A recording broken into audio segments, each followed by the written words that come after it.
Al-Imam Ibnul Qayyim Al-Jauziyah dalam kitabnya Al-Fawaid, beliau mengatakan bahwa ada 3 syarat Al-Quran bisa bermanfaat bagi umat manusia. Ada 3 syarat. Yang pertama adalah faktor pemberi manfaatnya. Tentunya ini adalah faktor Al-Quranul Karimnya. Dan itu tentunya tidak ada keraguan. Faktor yang kedua kata Imam Ibnul Qayyim adalah faktor penerima manfaatnya. Yang di sini yang dimaksud adalah hati orang-orang yang berinteraksi dengan Al-Qur'annya. Dan yang ketiga kata Imam Ibnul Qayyim, yang akan menjadikan pengaruh atau tidaknya Al-Qur'an kepada umat manusia adalah adakah penghalang-penghalangnya. 3 inilah kalau ketiga-tiganya kondusif, maka terjadilah apa yang terjadi bersama dengan para sahabat. Sebuah revolusi bagi akidah mereka, bagi tata cara ibadah mereka, bagi akhlak mereka. Karena itu para ulama mengatakan ketika kita berinteraksi dengan Al-Quran, yang pertama adalah berikanlah adab kepada Al-Quran. Adab yang pertama adalah ikhlaskan niat karena Allah Subhanahu wa ta'ala. Bagaimana ketika membaca Al-Quran, ketika menghafal Al-Quran, ikhlaskan karena Allah Subhanahu wa ta'ala. Yang kedua, bagaimana adab dengan Al-Quran. Termasuk diantaranya selain niat adalah bagaimana kita merasakan ini firman Allah Subhanahu wa ta'ala.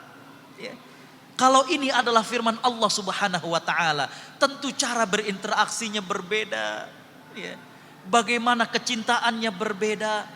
Saya sering ditanya, Pak Ustadz, bagaimana ya dengan anak saya? Anak saya ikut tahfiz, anak saya ikut sekolah Islam, bahkan dianterin nyetor Al-Quran. Tapi baru nyampe mobil, udah dengerin musik Korea lagi, K-pop lagi, dijoget-joget. Apa yang salah? Baru tadi nyetor Quran, pulang udah beda. Sering merasakan ini? Atau sering ditanya seperti ini? Para sahabat, mereka memberikan rahasianya. Apa kata mereka? Ta'allamnal iman qoblal Quran. Kita belajar keimanan dulu sebelum belajar Al-Quran. Artinya para sahabat ketika mereka belajar Al-Quran, mereka tahu apa yang mereka baca ini adalah kalamullah, firman Allah Subhanahu wa ta'ala.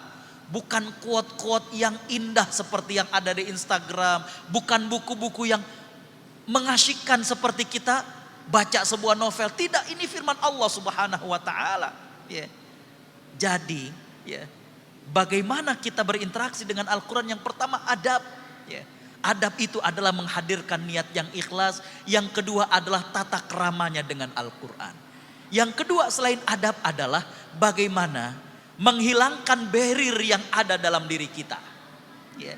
Penghalang yang ada dalam diri kita.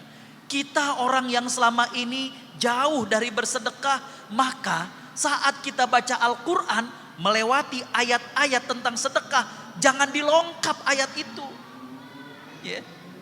Kita selama ini jauh dari orang tua, sudah lama tidak ke rumahnya. Lewat ayat tentang bakti kepada orang tua, jangan dilongkap ayat itu. Maaf, kita yang belum hijrah, masih belum menggunakan hijab, lewat surat An-Nur, lewat surat Al-Ahzab, jangan dilongkap ayat-ayat tentang itu. Paksakan baca ayat-ayat itu. Hilangkan barrier yang ada dalam hati kita. Yang ketiga, selain adab menghilangkan barrier, yang ketiga adalah fahamilah, sadarilah Al-Quran Allah turunkan untuk menjadi petunjuk bagi kita, bukan untuk menyulitkan. Sehingga ketika Allah Subhanahu wa ta'ala menjelaskan tentang sebuah syariat, tentang sebuah larangan, tidak ada rasa keberatan dalam hati kita.